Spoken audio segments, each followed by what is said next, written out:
Devrukh number 2 पासून हा प्रवास सुरू झाला आणि देवरुख नंबर 4 आणि घोटणे पुनर्वसन अविरतपणे त्यांचं कार्य आम्ही डोळ्यासमोर पाहिलेलं आहे। अगदी निस्वार्थपणे सेवा करणं हा एकच भाव आहे।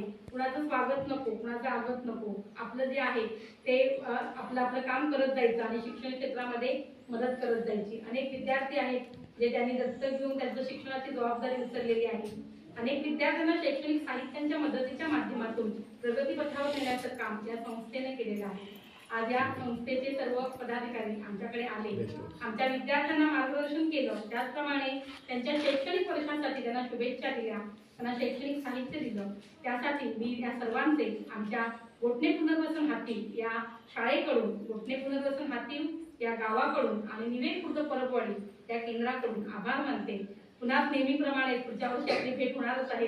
आमच्या शाळेचे अनेक अपडेट्स त्यांना व्हॉट्सअपच्या माध्यमातून मिळत असतात, त्यावर त्यांच्या प्रतिक्रिया असतात। असा स्नेह आपला कायम राहणार आहे। ऋणानुबंध भेट जरी होत नसली तरी आपले ऋणानुबंध असेच राहणार आहे। सर्व अध्यक्षांच्या वतीने या हा कार्यक्रम इथे संपला असं मी जाहीर करते। एक पुढच्या वर्षी याची संख्या वाढवा।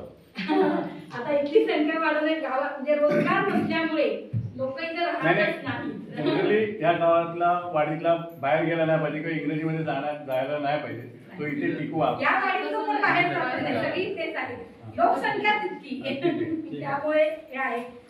त्या रोजगार निर्मिती झाली तर लोक इथे राहू शकतात किंवा त्यांची मुलं इथे शिकतील। रोजगार नसल्यामुळे मग मुंबई, पुणे या मोठ्या शहरांकडे धाव घेतली जाते आणि मग त्या ठिकाणी मुलं शाळेत घातली जाते। पुन्हा एकदा तुम्हा सर्वांचे मी मनापासून आभार मानते आणि अध्यक्षांच्या वतीने हा कार्यक्रम इथे संपला असं जाहीर